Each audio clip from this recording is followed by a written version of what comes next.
جو غریب آپ کے گھر کا گند اٹھا کے باہر پھینکتا ہے آپ اس سے اچھے طریقے سے بات تک نہیں کرتے ہو. یہ حضور کا طریقہ اخلاق تھا کہ غلاموں کو اتنی عزت عطا فرمائے کہ اس وقت کے غلام بھی سر اٹھا کر چلا کرتے تھے.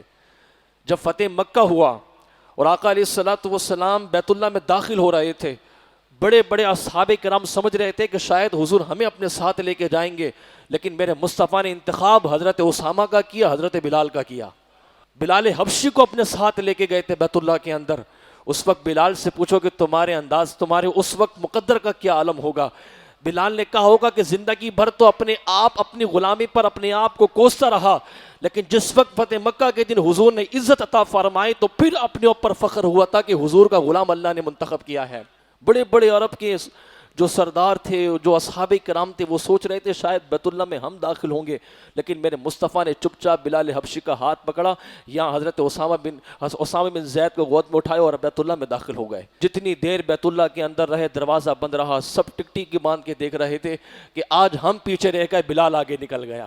جو حقیقت میں حضور علیہ الصلوۃ والسلام جس کو اپنا غلام بنایا تھا، آقا نے ان کو اتنی عزت عطا فرمائی. بلال حبشی نکلے ہوں گے حضور کے ساتھ، اللہ اکبر، کتنے بڑے بڑے اصحاب کرام ان کے مقدر پہ رشک کر رہے ہوں گے.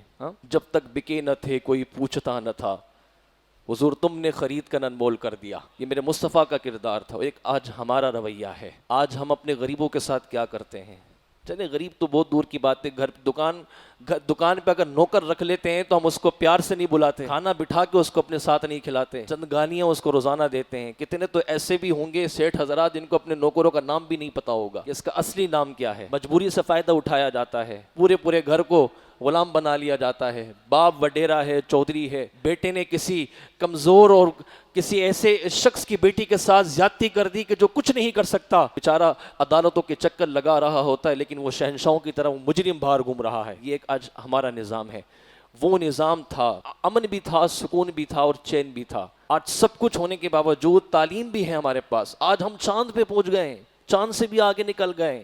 آج سائنس نے حدیں پار کر دی ہے، لیکن جہالت کا کہیں نہ کہیں عنصر ہمارے معاشرے میں آج بھی پھنسا ہوا ہے. یہ بڑی بڑی گاڑیوں میں پھرنے والے، یہ بڑی بڑی گاڑیوں کے شیشے نیچے کر کے 10 روپے کی خیرات دینے والے، ان کے اگر گھروں میں چلے جائیں، جتنے باہر امیر نظر آتے ہیں اتنے ہی اخلاق کے غریب ہوتے ہیں، اتنے ہی بد زبان بد لہجہ ہوتے ہیں.